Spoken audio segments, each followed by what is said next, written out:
Welcome to our Mary Greeley Primetime Alive presentation, Healthy Living for Your Brain and Body.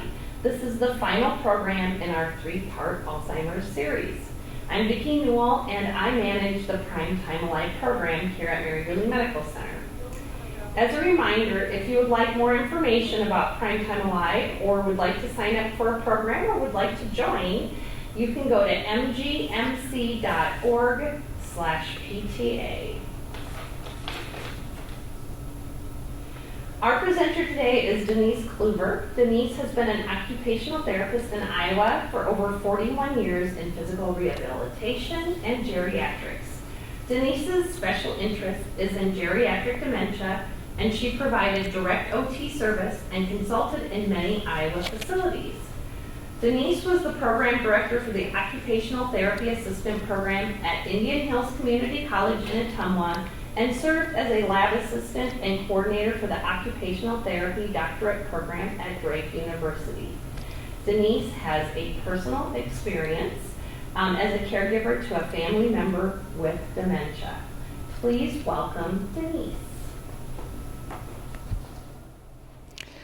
Thank you, and I hope everyone got the 1.5 inches of rain that we did in Norwalk today. That was a blessing. So welcome to the Alzheimer's Association Healthy Living for You and Your Brain and Body, Tips from the Latest Research Program. This program is designed to offer you research-based recommendations about taking care of our brains and our bodies in order to age as well as possible. Now, this program is intended for healthy individuals who are looking for ways to age well. If you have concerns about your memory or have Alzheimer's disease or dementia and need some more information about those specific topics, you can contact the Alzheimer's Association to speak with someone and find out about other programs that are available. So the learning objectives today are to identify the reasons for taking care of yourself as you age, and list strategies to age well in the following areas: cognitive activity, physical health and exercise, diet and nutrition, and social engagement. So let's talk about the factors that contribute to how we human beings age. There are some ways in which we age that we all have in common. Our hair typically turns gray, our skin wrinkles, our eyes tend to focus less effectively while reading. As individuals, though, we each age somewhat differently, and how this takes place depends in part on our genes. We are each genetically predisposed to age in a certain way. For example, some families tend to live a long time, aging well into their 90s or even longer. Other families tend to develop diseases that may limit the lifespan. These things are all beyond our control. However, there are many aspects of aging over which we do have some degree of control. These aspects of aging include lifestyle or environmental factors associated with how we age. Even in families with genetic predispositions toward particular conditions, there are lifestyle and environmental interventions that may alter the course of those conditions significantly. We can start by adopting habits to potentially improve overall health. These habits help keep our bodies and our brains healthy as we age. So we're going to do a little bit of review if you were present at some of our other presentations, but we're going to talk about the brain. The brain is the center control of the body. It controls all of our bodily functions, including thought and movement, and it really is the control center.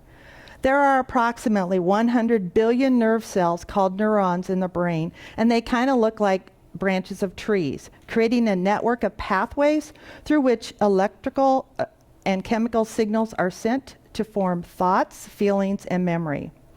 Now, as we've learned, Alzheimer's disease progressively destroys brain cells as it moves through the brain, affecting more functions as it progresses.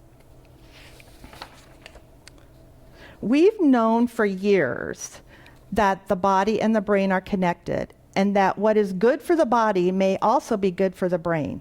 Now science is able to tell us why this is true and what we can do to maximize health.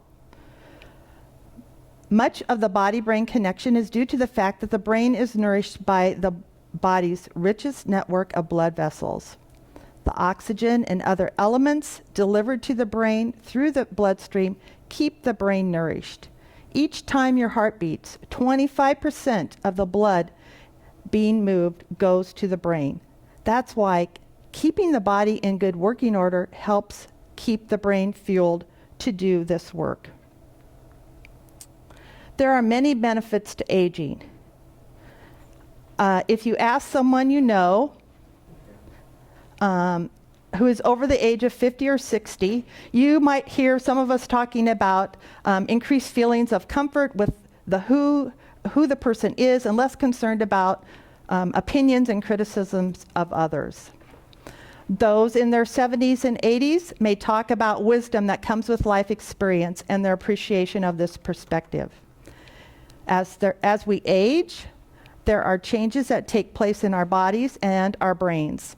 Many of these are expected to be typical age-related changes, such as some decline in the ways our brains process information.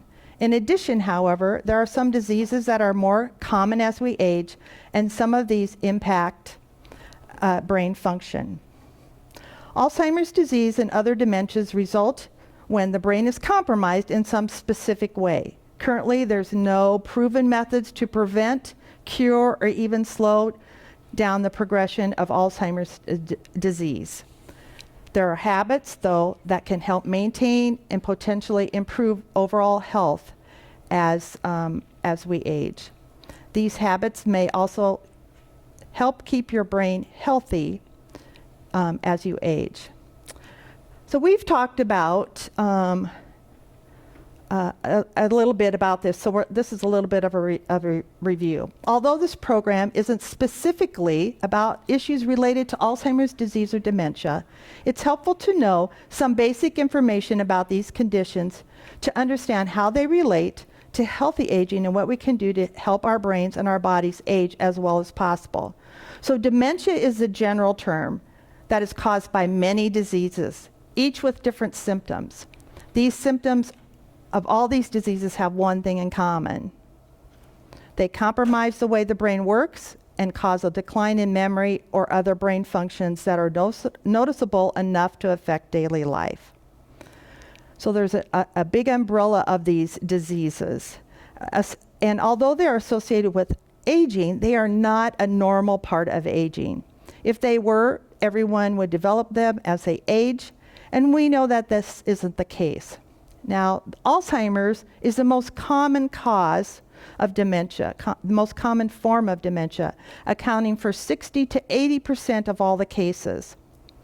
Some of the risks for dementia include age, genetics, head injury, cardiovascular factors, and fewer years of formal education. And we'll talk about some of those risks in later detail later in the program. There are some therapies that have been developed to help treat symptoms of the disease, and these are effective in some people for a limited period of time. However, they do not slow the progression of the disease. And of course, the Alzheimer's Association offers many programs and resources, both in person and online, where you can get additional information about Alzheimer's and other forms of dementia. So now let's talk about taking care of yourself as you age. So there's 4 aspects of this that we're going to talk about: physical health and exercise, diet and nutrition, cognitive activity, and social engagement. We're going to look at the most current research and what it tells us about changes we can make in each of these areas that can help our bodies and our brains age as well as possible. So as I said before, this is talking to all of us as we age, but I am going to insert some things because I think it's important that we look at these 4 components while we are a caregiver for someone with Alzheimer's, or maybe working with someone that has Alzheimer's or other dementia, because these are all important for all of us. So think about how you can apply this research that we're going to talk about to your own life. Consider how you can do what you enjoy, make gradual changes, and how you can get started regardless of your age. Whenever possible, think of how you can make changes that affect more than one area at once to maximize the health benefits of your habits. So let's first take a look at physical health and exercise. There's quite a bit of research in this area about how physical health and activity affects brain health. Many studies indicate that engaging in physical activity is associated with lower risks of cognitive decline. So many researchers say that if people had to choose one thing to do to improve brain functioning, it should be exercise.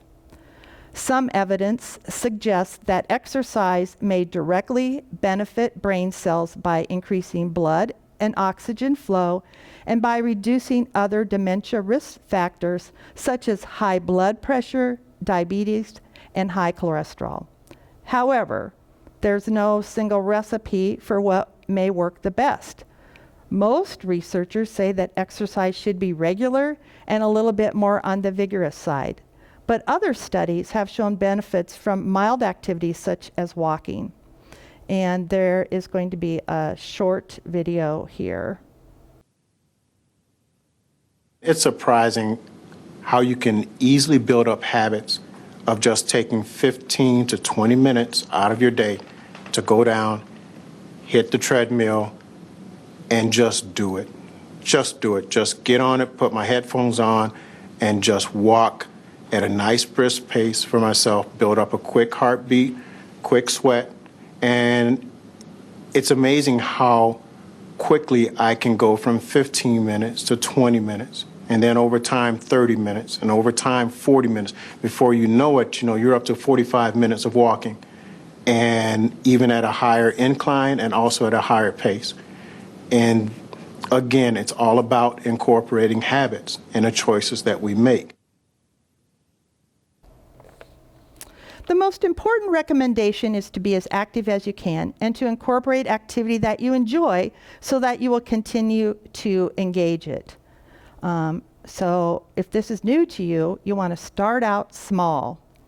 Walking around your neighborhood a few times a week, take the stairs more often, or park your car farther away from your destination than usual.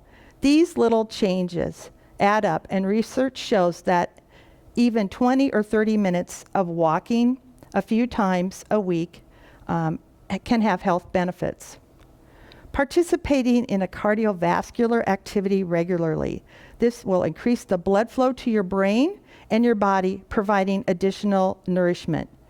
Research has shown that for most people, any additional movement is a positive change that can have impact on your overall health.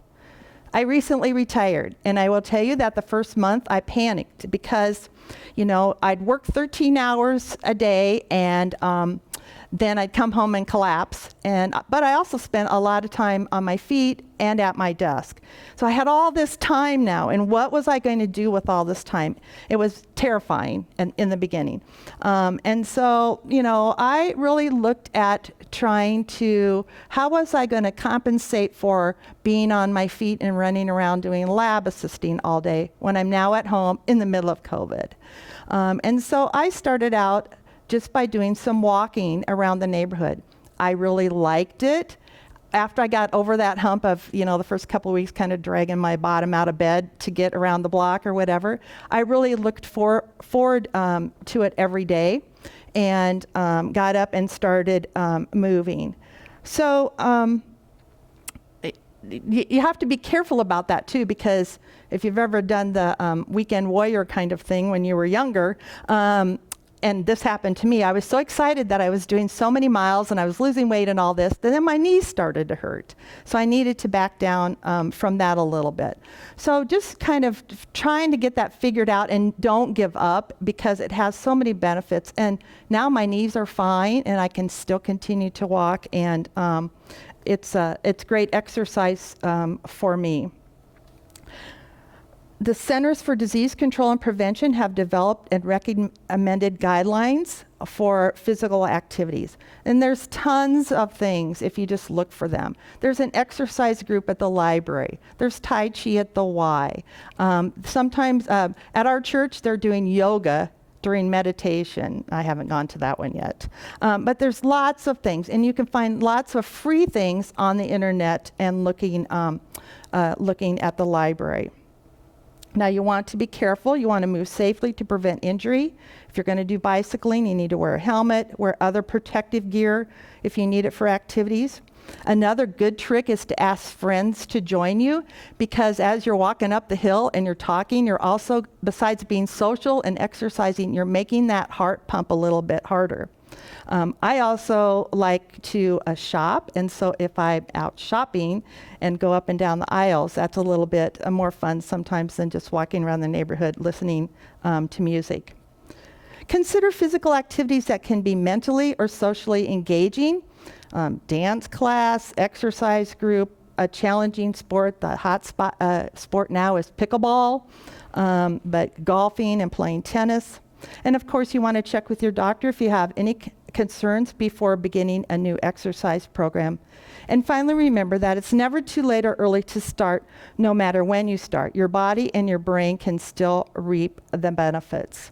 And I would say, too, that if you are a caregiver and you have someone with dementia or Alzheimer's in the early or middle stages, exercise, physical exercise is wonderful. I'll tell you my personal story. My dad has Alzheimer's. He's in the middle stages. And during COVID, he had more and more trouble getting up out of the chairs because he wasn't doing anything.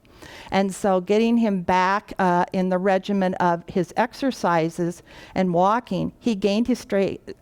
He told me he wanted a chair that stood him up, and I said, no way. And because I don't like those chairs because I've seen too many people fall forward and out of them trying to get up. But he was able then to improve his strength and move on and be able to get up out of the chair as he wanted to. The other component of physical health that you want to consider is certainly make use of occupational therapists and physical therapists.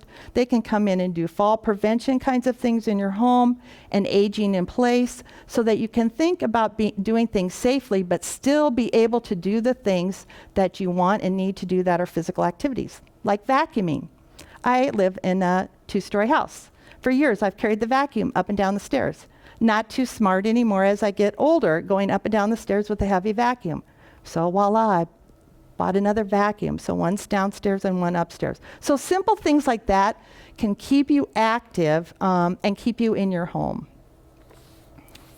Studies have found that smoking increases the risk of cognitive decline and may increase the risk of dementia. Additional benefits of stopping smoking include lowering the risk of heart attacks, stroke, and lung disease, having better blood circulation, and avoiding exposing others to secondhand smoke.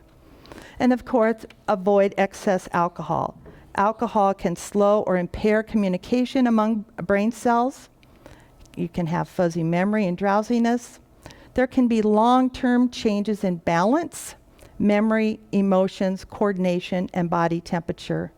It can be a big contributor to falls and fall-related injuries in older adults. And alcohol can react negatively with many medications, leading to potentially dangerous or even life-threatening consequences. Getting adequate sleep. The new buzzword on TV, have you heard it? Junk sleep. Have you heard that on commercials? Or read it? So that's the new thing, junk sleep, that we don't get enough rest, and when we are in our bedrooms, we don't make it conducive to sleeping. I have a TV in my bedroom. Should probably not be watching it, so that's a habit I need to break. Or listening to the radio all night, or having a noise counseling system. And you can, of course, there's tons of things on the market, from pillows to mattresses to all of those things to help you get adequate sleep. And that's super important. Avoid any injury to your head. Head injuries and falls can contribute to physical and cognitive difficulties. So be sure to wear a helmet when riding a bicycle. And another hint that I would say as a therapist, the most dangerous room in the house is the bathroom. Lots of hard surfaces and slippery. So again, this is another area that you can look at to do some fall prevention techniques so that you will not have a head injury because you have fallen in the shower or hit your head on the sink. Studies have found that regular physical activity decreases stress, increases your ability to manage stress, and leads to better overall mood. Monitor your level of stress. Take action to minimize it and seek professional assistance to address anxiety, depression, or other mental health concerns. And certainly, again, we're seeing on TV almost every night on the news about the mental health of people as we're coming out of COVID. Be sure that you get help if you need it. And you want to make sure that you've informed all your doctors about all the medications you take and have them reviewed by your primary doctor once a year when you go. Even the over-the-counter stuff that you might take for aches and pains may raise your blood pressure. So you just want to make sure that you go over all of those things with your physician. Growing evidence suggests that there are many factors that increase the risk of heart disease and strokes. And they may also increase the risk of dementia. These include high blood pressure, diabetes, obesity, and possibly high cholesterol. Although there's good research being done in this area, more is needed. But here's what we know so far. Research has shown an increase in the risk of cognitive decline in dementia among individuals with diabetes. Although diabetes has not been shown to cause Alzheimer's disease, there is a relationship with those who have diabetes and those who get dementia. Studies have also found that midlife obesity may be associated with an increased risk of dementia. Research done on treatments to help reduce midlife hypertension suggests that they may also reduce the risk of cognitive decline. Studies have shown mixed results for the relationship between high cholesterol levels and dementia. We know that a good cholesterol level is good for the heart, and what's good for the heart may be good for the brain. The best ways to combat these health concerns is to get your cardiovascular factors mentioned above tested regularly and work with your doctor to understand what the results mean to your overall health. Be aware of changes from previous levels to help determine whether changes are needed to help you stay healthy. And African Americans, Latinos, and other ethnic groups that tend to have higher rates of high blood pressure, diabetes, and cardiovascular problems. These groups of people need to work closely with doctors to stay on top of any medical concerns. The next area we're going to talk about is diet and nutrition. Again, we know healthy fueling of the body benefits brain functioning, but there are many differing opinions about what is the best way to eat to maximize health. Research in this area between diet and cognitive function is somewhat limited, but it does point to benefits of two diets in particular. One's called the DASH, D-A-S-H, Dietary Approaches to Stop Hypertension Diet, and the Mediterranean Diet. The Dietary Approaches to Stop Hypertension, or DASH, is a flexible, balanced eating plan. Studies show that the DASH diet lowers high blood pressure and improves levels of blood lipids, which are the fats in the bloodstream, which may reduce the risk of developing cardiovascular disease. Because the DASH diet is a healthy way of eating, it offers potential health benefits beyond simply lowering blood pressure, including reducing the risk of osteoporosis, cancer, heart disease, stroke, and diabetes. Then the Mediterranean diet incorporates the basic of healthy eating along with components characterizing the traditional cooking style of countries bordering the Mediterranean Sea. A research analysis of more than 1.5 million healthy adults demonstrated following a Mediterranean diet could reduce the risk of death from heart disease and cancer, and may also reduce the incidence of Parkinson's and Alzheimer's diseases. It's never too late to adopt a heart-healthy diet. Studies show that making these changes even later in life life may have benefits for your brain health. And this is going to be another video here. Foods that have been shown to lead to healthy aging would be fruits and vegetables, and in particular green leafy vegetables and berries, as well as limited intake of high-fat food items that you get through high-fat dairy and cheese and red meats, and also healthy vegetable oils. So this would be olive oil would be a good example, have been shown to reduce your risk of heart disease as well as dementia. So what can we do in diet nutrition? There are some simple ways to adopt a healthy diet that might benefit your body and your brain. And we probably all know this, but it's a good reminder. On this slide, you may see suggestions that incorporates the principles from both the DASH and the Mediterranean diets. And they include incorporating vegetables into your daily diet. Eating green leafy vegetables has been shown to have health benefits. Eat a diet rich in fruits. Certain fruits, such as berries, may be particularly helpful according to some studies. Eating nuts, beans, and whole grains. Eating lean meats, fish, and poultry. Choosing foods containing polyunsaturated and monounsaturated fats, which are found in nuts, vegetables, oils, and fish. Aim for a diet low in saturated and trans fat, and stay away from processed food, deep fried foods, and excess sugar and salt. A healthy diet will help increase your intake of important vitamins. Some research show that vitamins such as vitamin E or vitamins E and C together, vitamin B12, and folate may lower your risk of cognitive decline and possibly Alzheimer's. This research has resulted in some suggestions that taking dietary supplements will lower your risk. Dietary supplements and medical foods are made for those with nutritional deficiencies and are to be used only under the supervision of a physician.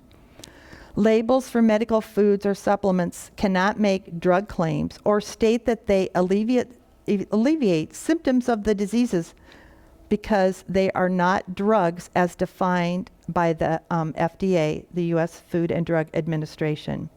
Many are created with little or no regulation and may be potentially dangerous, and you need to be aware of false claims. And that's always that really small print at the bottom that you can't read, or they talk so fast you have no idea what they have said. So you just need to be careful about those things.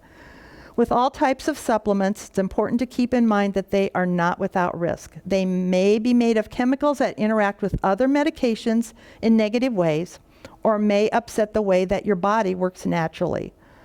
Although they often cite research to back up their beneficial claims, the research has not been held to the rigorous standards required for medications by the FDA. Even with emerging research to back up claims, it can be difficult to understand what that research means to you. When getting information about a supplement or vitamin, you really need to check with a reputable source of information about what the research has actually been. And again, the best way to understand and address how to care for yourself is to discuss this with your physician, who understands your physical issues well and provide the best advice about medication, vitamins, and dietary supplements that may interact in your body, and discuss any changes in medications with your doctor. So now let's take a look at research in the area of cognitive activity. And that's a term used for that's defined as keeping our minds active. Anything that uses your mind in challenging ways is a cognitive activity and possibly can have short and long-term benefits for your brain. As you use your mind in new and challenging ways, your brain actually begins to form and nourish new pathways for connections among brain cells. The more pathways you have, the more nimble your brain is, and the better able you are to guard against the effects of injuries or diseases that may compromise brain functioning.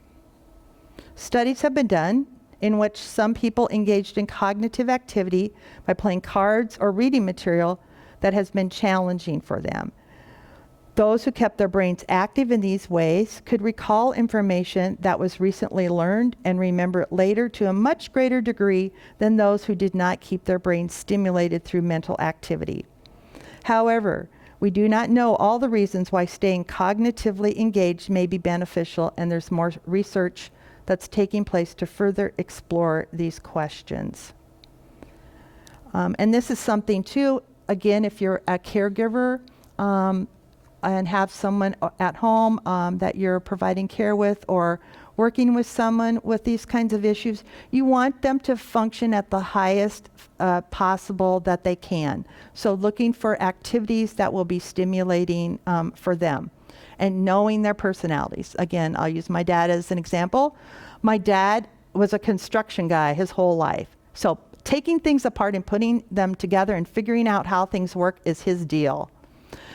He's not, I can engage him in doing those kinds of activities. Or his motto has been to help people. All of his life, he's helped people. And so if he thinks it's a helping activity that he can do, that's how I can engage him cognitively and also physically. If his balance is good enough, he can sweep the floor.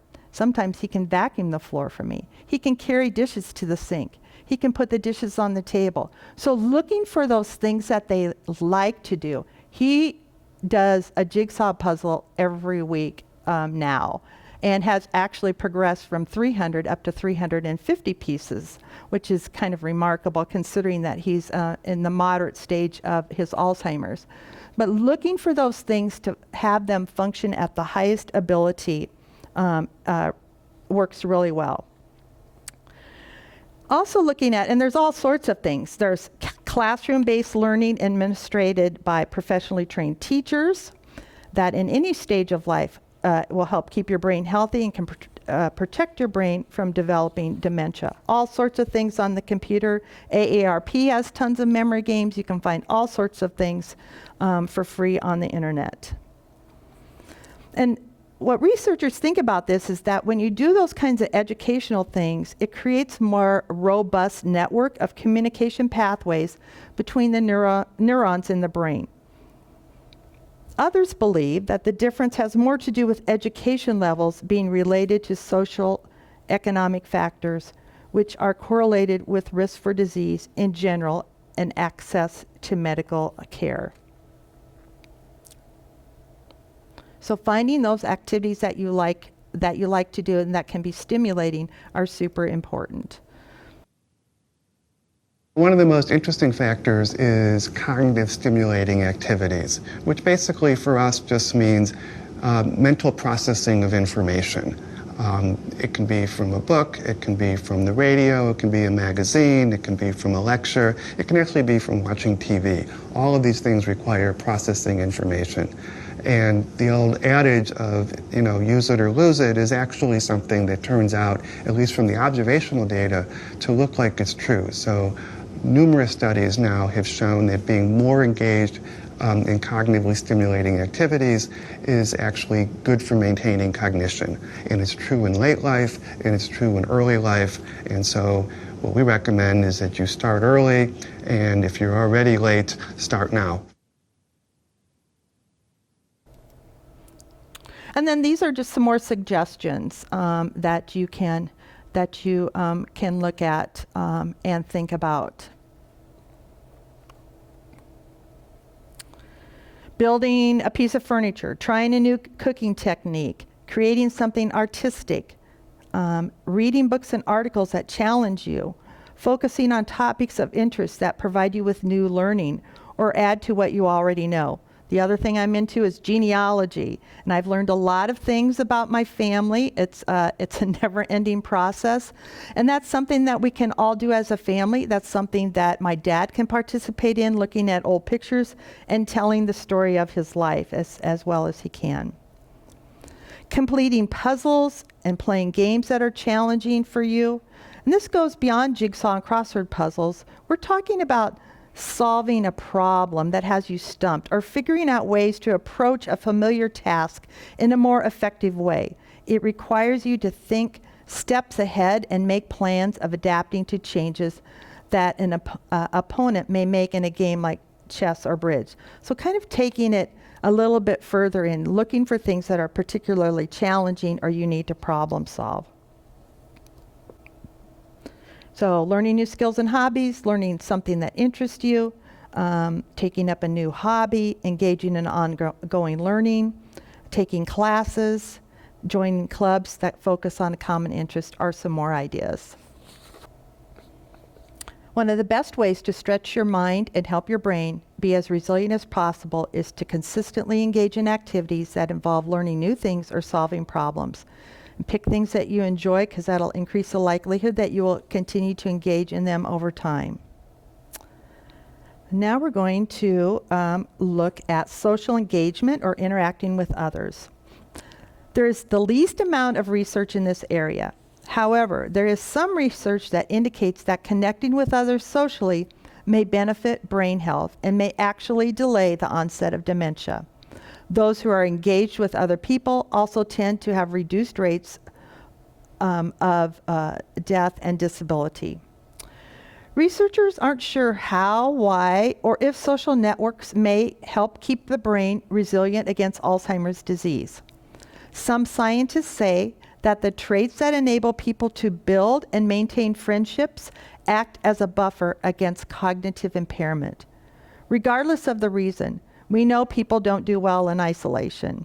When people are feeling good about their social networks, they tend to make healthier choices in other areas of their lives. There are a variety of ways to connect with others and reap the physical benefits of social interaction. Pursuing the activities that are meaningful to you, and this will provide the greatest connection with those around you and will keep you engaged. Sometimes you can engage in activity that combines areas of healthy aging, such as when you take a walk with a friend or volunteer to tutor young adults in your community. Find a purpose in your life, an activity or connection that gives you life and a sense of meaning. So now, let's pull all of these 4 things together. Take a holistic approach to wellness as you age. Consider your health among many components, including the physical, intellectual, social, spiritual, emotional, and vocational areas of your life. You can make simple changes that will have a cumulative effect, helping you live as well as possible. Begin today. It's never too late or too early to start living in a more healthy way. Start small and build. Pick one area to start with and expand from there. Take your changes step by step. One piece of advice that I got when I was retiring, they said, Denise, we know you don't hop in and volunteer for a bunch of different things. Find what's meaningful to you. Because then you'll enjoy what you do and you'll stick with it. The more you enjoy the activity, the more likely you will follow up on your plan. Do something you can manage in time that you have available now and that you can stick with over time. Making healthy choices, exercising, eating nutritious diets, reducing stress as much as possible, making a plan. And keep track of your progress as well as obstacles that hold you back and ways to overcome them. Reward yourself for small changes in overall progress. Get support from others. Let other people know about the changes you're making, engaging in activities that have social components. Celebrate victories together. Have fun. Make sure what you choose is enjoyable and reward yourself for your successes. Recently, at the Alzheimer's Association International Conference, there was a study reported of the results of a large clinical trial that was done in the Scandinavian countries. And in this trial, they took half the people in the trial and they adjusted their exercise level, their diet, their social engagement, and their mental stimulation. They developed programs for each one of those variables, changed all of those for the people that were in the test group, and the control group just lived as they had been. There is a tremendous benefit to doing studies where we make changes and observe after the fact. That's a much stronger study than just observing people and trying to make judgments after life has changed for them. To my mind, one of the things that this has done is it's changed the force of recommendation that we might make around the benefit of these interventions for prevention of Alzheimer's disease or for brain health. And the fact is that I think it's moved it from possibly exercise, diet adjustments, social engagement, mental stimulation are useful to probably. And that's a big change and makes it easier for people to make those kinds of adjustments for the benefit of their future health. Aging can present health-related challenges that take an emotional, financial, and physical toll.